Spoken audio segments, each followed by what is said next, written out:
Okay.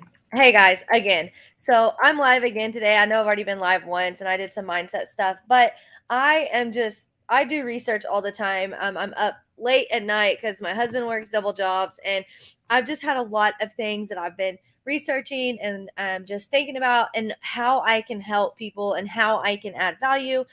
So I wanted to bring this to you. I'm going to bring up a topic that often causes a lot of confusion. It's been on my mind. I actually thought about it earlier today and then it slipped in my mind. And then when I was cooking, I was like, oh my gosh, that's what I was going to talk about. It's too long to put in a reel. So here I am again. And I hope that you can listen to this. I hope you watch it to the end because it's really going to blow your mind. And you're going to be like, wow, I had no idea. So we're going to talk about the FDIC. So, and how does it relate to you? And why am I always sharing things with you about it? So, I know you've heard of it, but do you know that it's not actually associated or it's not actually a government agency? First of all, I'm going to clear that up for you. So, the FDIC stands for the Federal Deposit Insurance Corporation, and it's an independent agency created by Congress. While it may have the word federal in its name, it's important to note that it's not directly related to the federal government. And that's where people get really kind of confused about it. So, what does the FCI do? So, its role is going to be to protect deposits and maintain the stability of the banking systems.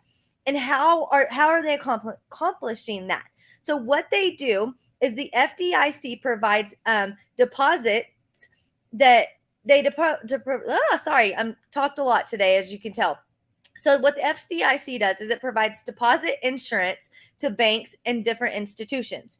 What that means is if your bank were to fail, the FDIC is going to come in and ensure that there's so much amount of a deposit that's actually taken up, it's a legal limit that they're going to protect. And all of you know it's typically 250,000.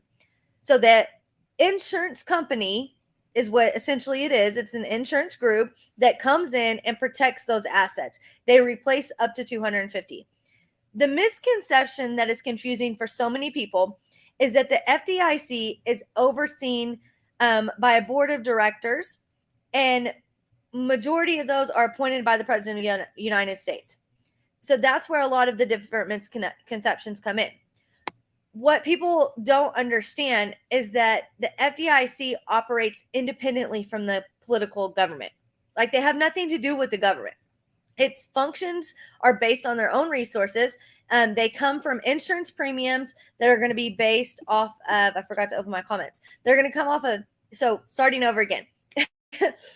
It's based off their own resources. How do they get their money? They get insurance premiums paid by member banks, and they do not rely on taxpayer funds. Mind blowing. If you're not mind blown, then maybe you already knew this. But knowing these facts about the FDIC can make it so much easier for people to make decisions when it comes to your banking and your financial choices. So, whenever you hear someone say the FDIC, remember it may sound like a government entity, but it's an independent agency that's just working to safeguard the deposits within the banking industry. So, with that being said, it leads me to my next topic, and that's what I do and what I work for and why am I so passionate about it. I work in the insurance industry. So the company that comes or the industry that comes in and saves banks and protects this money and does all of this stuff is the same industry that I work in. I know, right? That's how when I was reading and I've been doing all this research for the last year, I'm thinking like, how does all this play take a play? That's how. So when I talk about protecting assets and retirement nest eggs, I don't have a license that's going to lose you money. And what I mean by that is the license that I have and the products that I offer, I am not legally allowed to sell or even encourage or give advice on any sort of product that's going to cause you to lose money. Everything I utilize and help my clients with is 100% protected. So it's safeguarded. It does not, there's no losses.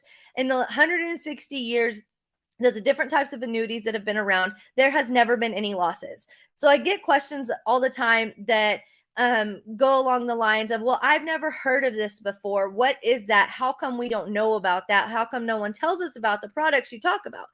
You don't hear about them because why would the banks want you to know about this? Why would investment companies want us to know about these options of actually safeguarding your money? Go talk to somebody that has millions of dollars. Go talk to somebody that has major companies and things like that, they know about these products and you can believe that they utilize them. I've done lives before about Walt Disney, how McDonald's got started, JCPenney's, all these people use the insurance products, not banking products, not investment stocks or anything like that. They used insurance products. So let me ask you a question. How do you think that the banks are actually able to cover up to 250K of the assets that are, in there of every individual person? They can cover up to 250K if that bank collapses. It's because of the way that they do their structure. They do the same type of accounts. They put it in money or they put it in accounts that grow, that don't have hardly any losses, that have no risk, things like that. And then that way, if the bank collapses, they have enough of extra assets to cover all of those people. If they were to depend on money that was just deposited into accounts, or just the basic deposits, or even the different, if somebody does have a whole bunch of money and they put it in there, if they relied on that by itself, there's no way they would be able to cover the assets in the situation of a collapse. They wouldn't even make money if they did it like that. Think about it. If they said, okay, for every person that deposits over 250, somebody puts in $1 million, yeah, that's fine, but there just wouldn't be enough money, and the bank wouldn't make any money either. So the same industry, like I said, the same industry that comes in and saves the banks, and this is the same industry that I work for and the products that I promote. The banks use the same type of products that we talk about all the time. So when I say you legitimately have the opportunity to become your own banker, you do. You can put your money and you can take and set up different accounts that's going to allow you to borrow from it. It builds cash value. It's going to allow you to borrow from it. Now, is it like going into the bank and being able to take out a mortgage or a mortgage loan for $250,000? No, you're going to have to put premiums in that will grow your money. But you do have the opportunity to put money in there if you start at a young age, you could put money in at a young age, let it grow. And then when you hit a certain point, you could use do different things with it. If you have young kids, you can start an IUL account for a young kid. And by the time they're 18, they're going to have enough money that they could buy a car, they could buy a house. You could use it for a bank for your kids. So it works just the same way as how the banks utilize their funds and how they fund us when we go and borrow money from them. So I'm so loud about what I do, and I talk about it all the time, and I share different resources with you because I truly believe that people need to understand that you don't have to stay trapped in the risky markets. You don't have to be in this phase of, I have to have this type of account because if I don't have this type of account, I'm not going to have a retirement. Your retirement does not have to be based on that. Maybe you like having the opportunity of getting the higher gains from the market and things like that. But essentially, you're playing Russian roulette with your retirement. You're gambling with your retirement future when you're solely depending on the market. Diversification is huge. Have it in multiple places. So then that way, if you did have money over in the market and it crashed, you don't lose every bit of it. You put money in the market with the guarantee of actually getting nothing back. You could put $100,000 in there and you could lose $100,000. There is zero guarantee that you're going to get any of that money back. Now, are you likely that you're going to get some of it back? Absolutely. You're going to get some most times, but how much is a guess. With the products that I promote, with the products I talk about, with everything that my company does, you're guaranteed to at least get back what you put in. And if the market does well during the time that it's growing, then you're going to get a substantially large amount of growth in returns. So look at it like this. If you put your money in a coin jar every so often, like we have a coin jar, my husband doesn't take from it, but I do sometimes. I'm not supposed to, but I do.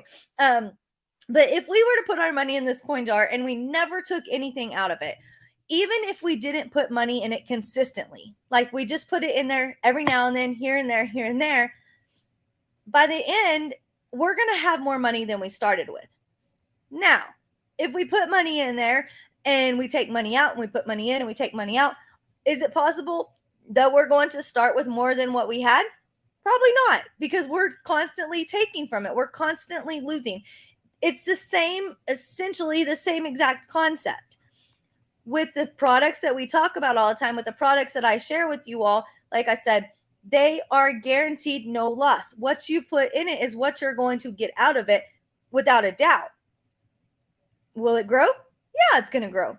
Is it going to grow 20% if the market goes 20%? No, it's going to do a little bit different. There's different ways that it works, but all of that's irrelevant for this live. That's a whole different live I could go into. So, but my point is just be aware of the fact that there's a lot of misconceptions. There's a lot of things out there that we just don't understand.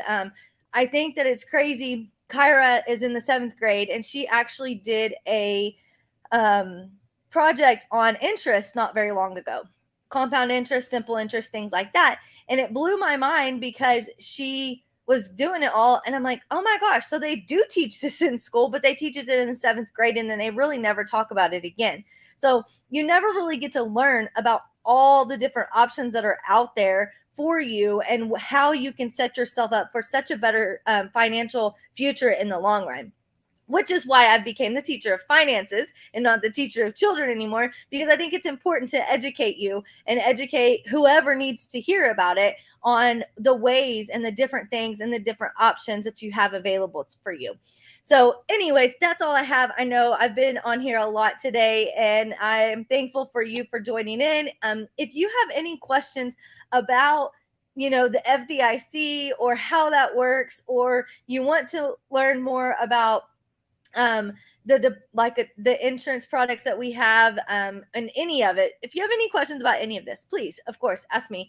I would love to chat with you about it, but more than anything, just, be diversified in your thoughts, be open in your thoughts. And, anytime you have questions about, your retirement or any of it, I would love to, chat with you about it and we can kind of see what you got going on. I do free financial analysis, so I can, help you look at where you're at right now and, see what the projections would be like in the future and, how much you might need and with tax rate increases and all that fun stuff. It is fun for me. I do enjoy it if you can't tell. But anyways, I'm Kaylee. I'm the teacher of finances. I promise I won't be live again tonight. This is it for the day. So I hope you have a wonderful evening and I'll see you guys tomorrow.